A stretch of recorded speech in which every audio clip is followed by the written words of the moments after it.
தேவன் நம்மை நடத்தி செல்லும் வழி ஒருவேளை நமக்கு தெரியாமல் இருக்கலாம். ஆனால் நம்முடைய இரட்சகரை நமக்கு தெரியும். ஆகவே அவர் எதை செய்தாலும் நம் நன்மைக்கே செய்வார் என்பதை நாம் அறிந்திருக்கிறோம்.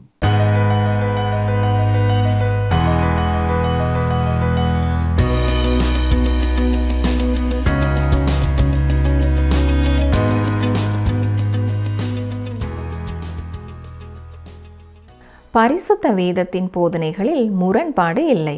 அது மட்டுமல்லாமல் நடைமுறைக்கு சாத்தியமற்றாததாகவும் இருக்காது. மாறாக நாம் இதன் போதனைகளை பின்பற்றுவதற்கு எளிதாகவும் நடைமுறைக்கு சாத்தியமானதாகவும் இருக்கும். இதன் அடிப்படையில் நீதிமொழிகள் நமக்கு பல பாடங்களை கற்றுத்தருகின்றன. நாம் தொடர்ந்து கற்றுக்கொண்டிருக்கிறோம் இந்த வேத ஆராய்ச்சி நிகழ்ச்சியின் மூலமாக. இந்த நிகழ்ச்சியில் கூட நாம் பார்க்க போகிற நீதிமொழிகள் 24ஆம் அதிகாரத்தில் 17ஆம் வசனம் முதல் 25ஆம் அதிகாரம் 13ஆம் வசனம் வரை நீதிமான்கள் மற்றும் ராஜாக்களுக்கான அறிவுரைகளை சாலமோன் ராஜா எப்படி வழங்குகிறார் என்பதை பார்ப்போம். கிறிஸ்துவுக்குள் பிரியமான சகோதரனை சகோதரியே, நீதிமொழிகள் புத்தகத்தின் மூலமாய் கர்த்தர் நமக்கு அநேக சத்தியங்களை இந்நாட்களிலே கற்றுத்தருகிறார். இவ்வாறு ஆண்டவர் கற்றுக் கொடுக்கும் பாடங்களை நாம் குறித்து வைத்து கீழ்ப்படியும் பொழுது நமது ஆவிக்குரிய வாழ்க்கையிலே நாம் ஒரே சீராக வளர்ச்சியடைய அது நமக்கு உதவி செய்கிறதா இருக்கிறது. இன்று நீதிமொழிகள் 24ஆம் அதிகாரம் 17ஆம் வசனம் முதல் சிந்திப்போம். வாசிக்கிறேன். நீதிமொழிகள் 24:17. உன் சத்துரு விழும்போது சந்தோஷப்படாதே, அவன் இடரும்போது உன் இருதயம் களிகூறாதிருப்பதாக. நீங்கள் அதிகம் விரும்பாத ஒரு நபர் தன் வாழ்க்கையிலே நஷ்டப்பட்டு போய்விட்டார் என்று வைத்துக்கொள்வோம். நீங்கள் என்ன சொல்வீர்கள்? அல்லது அவரை பற்றி என்ன நினைப்பீர்கள்? இது அவனுக்கு தேவைதான், எனக்கு இப்பொழுதுதான் மகிழ்ச்சியாக இருக்கிறது என்று சொல்வீர்கள் இல்லையா? ஒருவேளை வெளியே சொல்லாவிட்டாலும் மனதிலே மகிழ்ந்து கொண்டு அவ்வாறு நீங்கள் சொல்லிக் கொள்வீர்கள், அப்படித்தானே? இல்லை, நானெல்லாம் அப்படிப்பட்டவன் இல்லை என்று ஒருவேளை நீங்கள் கூறலாம். மனித இயற்கை சுபாவம் இதுதானே. ஆனால் வேதம் சொல்கிறது, உன் சத்துரு விழும்போது சந்தோஷப்படாதே. ஏன்? இதனால் என்ன நடந்துவிடும்? அடுத்த வசனத்தை பாருங்கள். நீதிமொழிகள் 24:18. கர்த்தர் அதை காண்பார், அது அவர் பார்வைக்கு பொல்லாப்பாயிருக்கும். அப்பொழுது அவனிடத்தினின்று அவர் தமது கோபத்தை நீக்கிவிடுவார். உங்களுக்கு சத்துருவானவர்கள் விழும்பொழுது நீங்கள் சந்தோஷப்பட்டீர்களானால் தேவன் அதை பார்த்து அவர்களுக்கு கொடுக்க வேண்டிய தண்டனையை விலக்கி விடுவார். ஏனென்றால் அவர் உங்களுடைய நடக்கையை பார்த்து உங்களை வெறுப்பார். நீங்கள் தேவனுடைய பிள்ளையாயிருந்தும் எதிராளியின் வீழ்ச்சியினாலே மனமகிழ்வீர்கள் என்றால் அது அவர் பார்வைக்கு பொல்லாப்பாயிருக்கும். எனவே அவர் உங்கள் நிமித்தம் அவனிடத்தினின்று தமது கோபத்தை நீக்கிவிடுவார். ஆகவே இது நிமித்தம் நாம் எதிராளிகளின் வீழ்ச்சியிலே மகிழ்ச்சி கொள்ளாதிருப்போமாக. நீதிமொழிகள் 24ஆம் அதிகாரம் 19ஆம் வசனம். பொல்லாதவர்களை குறித்து எரிச்சலாகாதே, துன்மார்க்கர் மேல் பொறாமை கொள்ளாதே. நீங்கள் இந்த வசனத்தை இப்பொழுதுதானே கடந்த நிகழ்ச்சியிலே நாம் சிந்தித்தோம் என்று நினைக்கலாம். இந்த 24ஆம் அதிகாரத்தின் 1ஆம் வசனம் இதே கருத்துடையது. எனவே உங்களுக்கு அவ்வாறு தோன்றலாம். நாம் ஏற்கனவே சிந்தித்தது போல ஒரு காரியம் மீண்டும் மீண்டும் கூறப்படுகிறதென்றால் அது மிக முக்கியமான ஒன்று என்பதை நாம் நினைவிலே கொள்ள வேண்டும். அதிலிருந்து நாம் கற்றுக்கொள்ள வேண்டும் என்று தேவன் எதிர்பார்க்கிறார். இயேசு கிறிஸ்துவின் உவமைகள் அதே போல அவருடைய அற்புதங்களிலே சில சுசேஷ புத்தகங்களிலே மீண்டும் மீண்டும் சொல்லப்பட்டிருப்பதை கவனித்திருக்கிறீர்களா? உதாரணமாக இயேசு 5000 பேரை போஷித்த அற்புதம் 4 சுசேஷங்களிலேயும் சொல்லப்பட்டிருக்கிறது. இது அந்த அற்புதத்தின் முக்கியத்துவத்தை வெளிப்படுத்துகிறது. அதுபோல நீதிமொழிகளின் புத்தகத்திலேயும் சில முக்கியமான சத்தியங்கள் மீண்டும் மீண்டும் வலியுறுத்தப்படுகின்றன. அது முக்கியம் என்பதனாலேயே அவ்வாறு சொல்லப்பட்டிருக்கிறது. நீதிமொழிகள் 24:23. பின்னும் ஞானம் உள்ளவர்களின் புத்திமதிகள் என்னவெனில், நியாயத்திலே முகதாட்சணியம் நல்லதல்ல. இது இன்றைய நாட்களுக்கு மிகவும் அவசியமான நீதிமொழி. நியாயம் வழங்கும் பொழுது பாரபட்சம் காட்டக்கூடாது என்று இங்கே ஞானி கூறுகிறார். அனுதின வாழ்க்கையிலே இதை ஒவ்வொருவரும் நாம் கடைபிடிக்க வேண்டும்.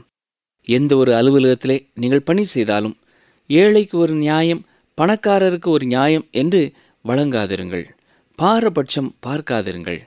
எல்லாருக்கும் சமமான நியாய தீர்ப்பு வழங்க வேண்டும். நீதிமொழிகள் 24:24.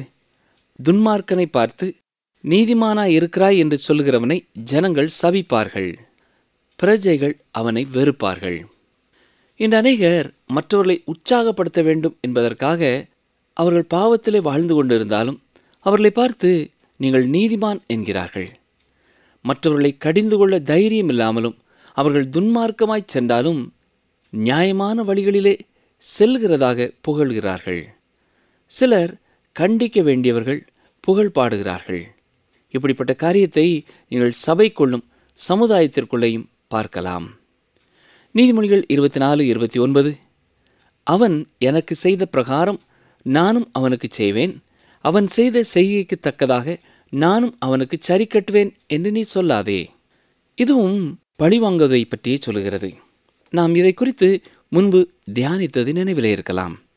ரோமர் 12:19 பவுல் கூறுகிற காரியமும் இதுதான். பிரியமானவர்களே, பழி வாங்குதல் எனக்குரியது, நானே பதில் செய்வேன் என்று கர்த்தர் சொல்லுகிறார் என்று எழுதியிருக்கிறபடியால் நீங்கள் பழி வாங்காமல் கோபாக்கினைக்கு இடம் கொடுங்கள். நீதிமொழிகள் 24 33-34 பாருங்கள். இன்னும் கொஞ்சம் உறங்கட்டும், இன்னும் கொஞ்சம் கைமுடக்கி கொண்டு நித்திரை செய்யட்டும் என்பாயோ, உன் தரித்திரம் வழிப்போக்கரை போலும் உன் வறுமை ஆயுதமணிந்தவனைப் போலும் வரும்.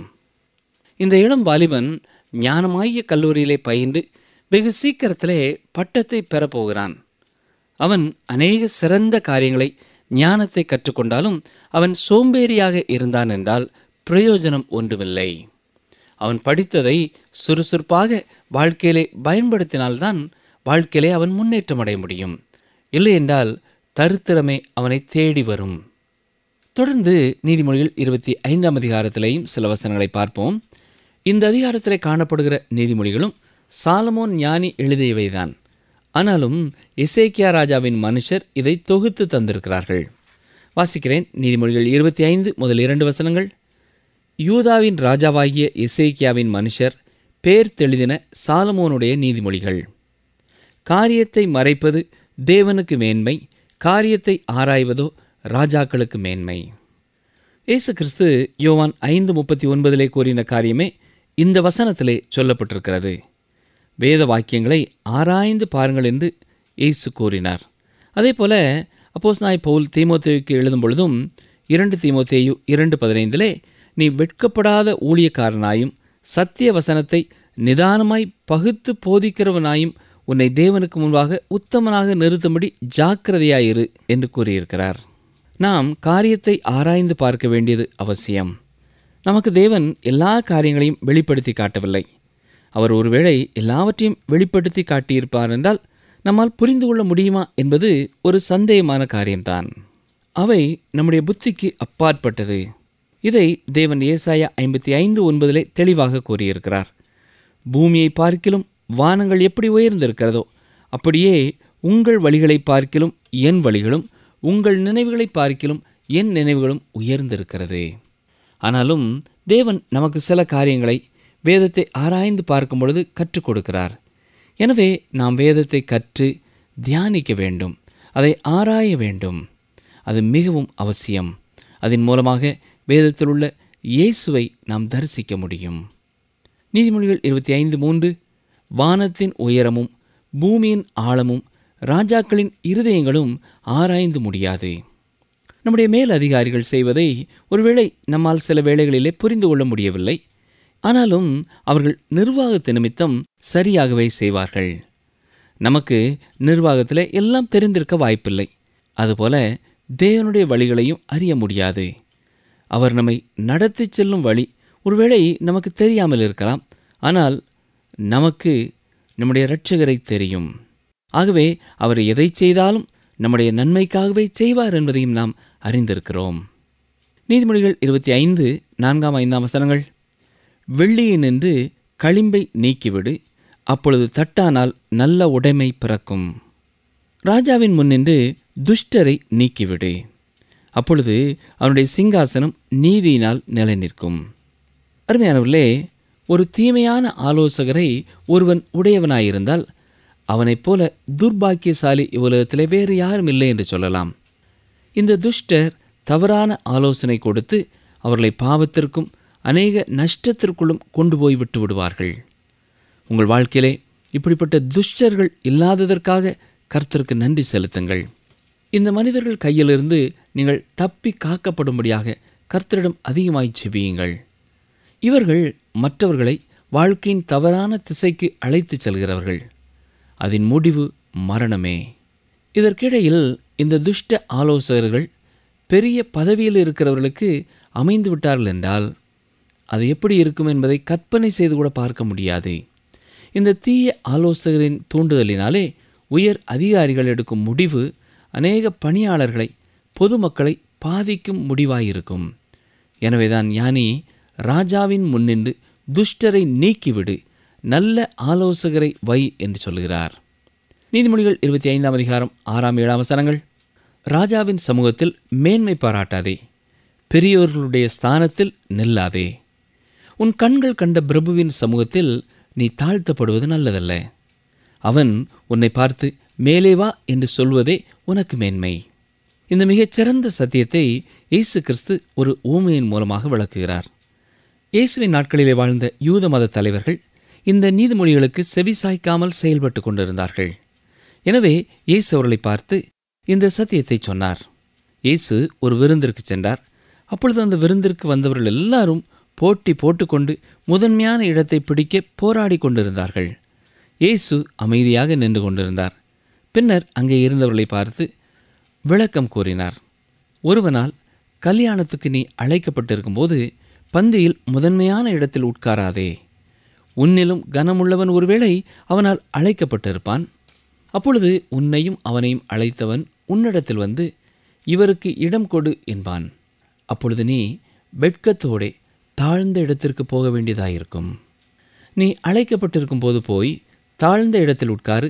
அப்பொழுது உன்னை அழைத்தவன் வந்து, சிநேகிதனே, உயர்ந்த இடத்தில் வாரும் என்று சொல்லும்போது உன்னுடனே கூட பந்தி இருக்கிறவர்களுக்கு முன்பாக உனக்கு கனம் உண்டாகும். தன்னைத்தான் உயர்த்துகிறவனவனும் தாழ்த்தப்படுவான், தன்னைத்தான் தாழ்த்துகிறவன் உயர்த்தப்படுவான் என்றார். இந்த விளக்கத்தை லூக்கா 14ஆம் அதிகாரம் 8 முதல் 11 வரை நாம் பார்க்கிறோம். இவ்வாறு முண்டி அடித்து கொண்டு முன்னாலே வர விரும்புகிறவர்கள் உலக வியாபாரத்திலோ உலக காரியங்களிலோ இவ்வாறு இருப்பார்கள் என்றால் பொறுத்து கொள்ளலாம். ஆனால் இன்று ஆவிக்குரிய காரியங்களிலேயும் ஊழியத்திலே காணப்படுகிற போட்டி பொறாமைகளை பார்த்திருக்கிறீர்களா? அவர்கள் தேவ ராஜ்யத்தை கட்டப்போகிறார்களா அல்லது தங்கள் சொந்த ராஜ்யங்களை கட்ட பிரயாசப்படுகிறார்களா என்று தெரிகிறதில்லை. நீதிமொழிகள் 25ஆம் அதிகாரம் 8ஆம் வசனம். வழக்காட பதட்டமாய் போகாதே, முடிவிலே உன் அயலான் உன்னை வெட்கப்படுத்தும் போது நீ என்ன செய்யலாம் என்று திகைப்பாயே. நாம் ஒரு காரியத்தை பதட்டமாய் செய்யக்கூடாது. அதை ஆழமாக யோசித்து நிதானமாகவே செய்ய வேண்டும். இயேசு கிறிஸ்து கூறியதொரு உவமை இதற்கு சரியாக பொருந்துகிறது. லூக்கா 14ஆம் அதிகாரம் 31-32 வசனங்களை பாருங்கள். அன்றியும் ஒரு ராஜா மற்றொரு ராஜாவோடே யுத்தம் செய்ய போகிற போது தன்மேல் 20,000 சேவகரோடே வருகிற அவனை தான் 10,000 சேவகரை கொண்டு எதிர்க்க கூடுமோ கூடாதோ என்று முன்பு உட்கார்ந்து ஆலோசனை பண்ணாமல் இருப்பானோ? கூடாதென்று கண்டால் மற்றவன் இன்னும் தூரத்தில் இருக்கும்போதே ஸ்தானாபதிகளை அனுப்பி சமாதானத்துக்கானவைகளை கேட்டுக்கொள்வானே என்று இயேசு கூறியிருக்கிற ஊமையிலிருந்து அருமையான விளக்கத்தை இந்த நீதிமொழிக்கு நாம் பெற்றுக்கொள்கிறோம். பழைய ஏற்பாட்டிலே யோசியா ராஜாவின் வாழ்க்கையிலே நடந்த ஒரு சம்பவம் இதற்கு மிகவும் சிறப்பான எடுத்துக்காட்டாயிருக்கிறது. இந்த அரசன் ஒரு சிறந்த அரசன். யூதாவிலே ஏற்பட்ட கடைசி எழுப்புதலுக்கு இவனே காரணமாயிருந்தவன். இவனுடைய தலைமையின் கீழ் அநேகர் தேவனிடத்திற்கு திரும்பினார்கள். ஆனால் இவன் ஒரு பெரிய தவறை செய்துவிட்டான். இவன் தேவனுக்கு கீழ்ப்படிந்தவன்தான். ஆனால் பார்வோன் நேகோ என்பவனுக்கு எதிராக படையெடுத்த காரியத்திலே இவன் தவறு செய்துவிட்டான். இந்த எகிப்திய அரசன் யோசியாவிற்கு எதிராக போர் புரிய வராதிருந்தும் யோசியா வலியே சென்று அவனை எதிர்த்தான். நான் உனக்கு எதிராக போர் புரியவில்லை, நான் உன்னோடு போர் புரிய விரும்பவில்லை என்று நேகோ அரசன் சொன்ன பிறகும் யோசியா கேட்கவில்லை. யோசியா இளைஞனாயிருந்தபடினாலே போருக்கு சென்றான். தேவ சித்தம் அதுவே என்று தவறாக முடிவெடுத்தான். இன்றும் அநேகர் தங்கள் வாழ்க்கையிலே தங்களுடைய தவறான தீர்மானங்களினாலே பின் நாட்களிலே தேவனை தூஷிக்கிறார்கள். யோசியா போரிலே அவன் கொண்டு போடப்பட்டான். யோசியா தனக்கு தேவையில்லாத யுத்தத்திலே தலையிட்டு வம்பை விலைக்கு வாங்கி கொண்டான். இந்த காரியத்தை நாம் தவிர்க்க வேண்டும் என்பதற்காகவே ஞானி மூலமாய் கர்த்தர் இந்த வார்த்தைகளை நமக்கு தருகிறார். அடுத்ததாக, வழக்காட பதட்டமாய் போகாதே. நீதிமொழிகள் 25ஆம் அதிகாரம் 9-10 வசனங்கள். நீ உன் அயலானோட மாத்திரம் உன் வியாஜியத்தை குறித்து வழக்காடு, மற்றவனிடத்தில் இரகசியத்தை வெளிப்படுத்தாதே. மற்றபடி அதை கேட்கிறவன் உன்னை நிந்திப்பான், உன் அவமானம் உன்னை விட்டு நீங்காது. நீங்கள் உங்கள் அயலானை குறித்து, பக்கத்து வீட்டுக்காரரை குறித்து மற்றவர்கள் கேட்கும்படியாக எல்லார் மத்தியிலும் வைத்து குறைவாய் பேசாதிருங்கள். அப்படி பேசுவீர்கள் என்றால் அதுவே உங்களுக்கு இடைஞ்சலாய் வந்து சேரும். உங்களுடைய அயலானிடத்திலே தவறு இருக்குமென்றால் தனிப்பட்ட முறையிலே அவனிடத்திலே சென்று அதை சுட்டி காட்டி திருத்த முயற்சி செய்யுங்கள். நீதிமொழிகள் 25:11. ஏற்ற சமயத்தில் சொன்ன வார்த்தை வெள்ளித்தட்டில் வைக்கப்பட்ட பொற்பழங்களுக்கு சமானம். இங்கே பொற்பழங்கள் என்று சொல்லப்படுகிறது ஆரஞ்சு பழத்தை குறிக்கிறது. ஏனென்றால் இஸ்ரவேல் தேசத்திலே ஆரஞ்சு பழ உற்பத்தி மிக அதிகம். இந்த ஆரஞ்சு ஒரு அழகான பழம் என்பதை நீங்கள் அறிவீர்கள். இந்த ஆரஞ்சு பழமே பொற்பழமாக இருந்தால் எவ்வளவு அழகாக இருக்கும் என்று எண்ணி பார்த்திருக்கிறீர்களா? வேதத்திலே சில மனிதர்களின் உரையாடலை கவனித்து பார்ப்பீர்கள் என்றால் சரியான சமயத்திலே சரியான வார்த்தைகளை பயன்படுத்தி இருப்பதை நீங்கள் பார்க்க முடியும். சில வேளைகளிலே இது தட்டி கொடுக்கும் வார்த்தையாகவும், இன்னும் சில வேளைகளிலே கடிந்து கொண்டு சொல்லப்பட்ட வார்த்தைகளாகவும் இருக்கின்றன.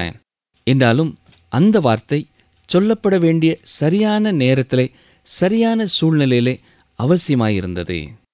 அதிலும் சரியான வேளையிலே சொன்ன வார்த்தையாய் அது இருக்க வேண்டியது அவசியமானதே. நாம் இதற்காக விசேஷமாக ஜெபிக்க வேண்டியது மிகவும் அவசியம். ஏனென்றால் நாம் சில தவறான நேரங்களிலே அதற்கு பொருந்தாத காரியங்களை சொல்லிவிடக்கூடாது. அது நல்லதாயிருக்கலாம், ஆனாலும் அப்பொழுது அது பொருந்தாதது. அதுபோல சில சரியான வேளைகளிலே தவறான காரியத்தையும் சொல்லிவிடக்கூடாது. எனவே கர்த்தாவே, ஏற்ற வேளையில் நான் சரியான வார்த்தைகளை சொல்ல எனக்கு ஞானம் தாரும் என்று தினமும் ஜெபிக்க வேண்டியவர்களாயிருக்கிறோம். சில வேளைகளிலே நாம் நம்முடைய வாய்களை திறவாதிருக்க வேண்டியதும் அவசியம். அந்த வேளையிலே அதுவே பொருத்தமானதாயிருக்கும். நீதிமொழிகள் 25:12. கேட்கிற செவிக்கு ஞானமாய் கடிந்து புத்தி சொல்கிறவன் பொற்கடுக்கனுக்கும் அபரஞ்சி பூஷணத்திற்கும் சரி. அநேக பெண்கள் பொன்னினால் ஆன கடுக்கன் போடுவதை நீங்கள் பார்த்திருப்பீர்கள். அதாவது காதில் அணிந்திருக்கிற பொன் ஆபரணம். இது மிகவும் அழகாய் இருப்பது மட்டுமல்ல, விலையேற பெற்றது. இதை போன்றே ஞானமாய் கடிந்து கொள்ளுகிறவனுக்கு செவி சாய்க்கிற காதும் இருக்கிறது. அருமையானவர்களே, மற்றவர்களை கடிந்து புத்தி சொல்வதிலேயும் ஞானம் வேண்டும். எங்கே எப்பொழுது கடிந்து கொள்ள வேண்டும் என்பதை நாம் அறிந்து சொல்ல வேண்டும். இதற்கு செவி கொடுக்கிற காது இனிமையானது. நாம் சிலரை கடிந்து கொண்டால் சிலர் இவ்வாறு சொல்வார்கள், நீ அவர்களை கடிந்து உணர்த்தாதே, அப்படி கடிந்து கொண்டாயானால் அவர்களுடைய உறவை இழந்து போவாய் என்பார்கள். இல்லை பிரியமானவர்களே, அவர்கள் சரியான வழியிலே செல்லுகிறவர்களாய் இருந்தார்கள் என்றால் நாம் தவறை சுட்டி காட்டும் பொழுது உடனே திருத்திக் கொள்வார்கள். யாருடைய வாழ்க்கையிலாவது தவறை நீங்கள் சுட்டி காட்டும் பொழுது அவர்கள் உங்கள் உறவிலிருந்து விலகி கொள்ளும் ஒருவராயிருப்பார் என்றால் ஆவிக்குரிய வாழ்க்கையிலே சரியான நிலையிலே இல்லை என்பதுதான் பொருள். அவர்கள் தேவனோடு சரியான உறவிலே இருப்பார்கள் என்றால் தவறு சுட்டி காட்டப்படும் பொழுது அதை உணர்ந்து திருத்திக் கொள்வார்கள். மேலும் அவர்கள் உங்களோடு ஐக்கியமாகவும் இருப்பார்கள்.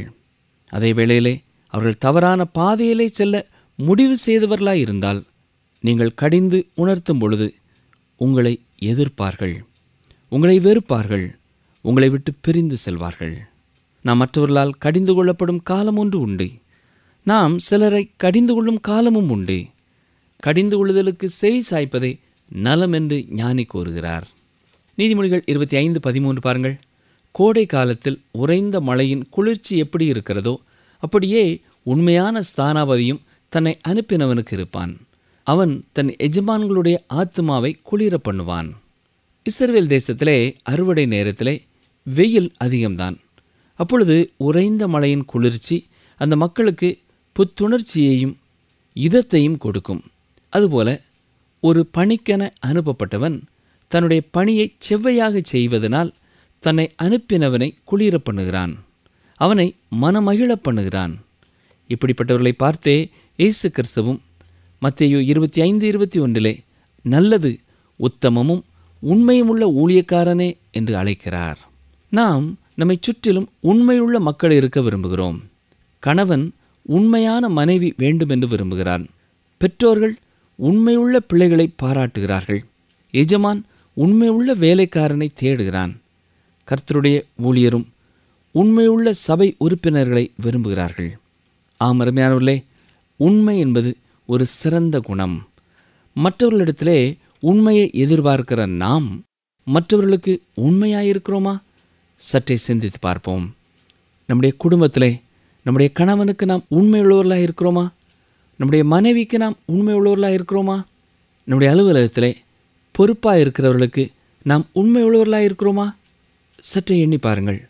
நீங்கள் எந்த பள்ளியிலே வேலை செய்தாலும் சரி, எந்த கல்லூரியிலே வேலை செய்தாலும் சரி, எந்த மருத்துவமனையில் வேலை செய்தாலும் சரி, அல்லது தொழிற்சாலையில் வேலை செய்தாலும் சரி, நீங்கள் உண்மையுள்ளவர்களாக இருப்பதை குறித்து அக்கறை உள்ளவர்களாக இருங்கள்.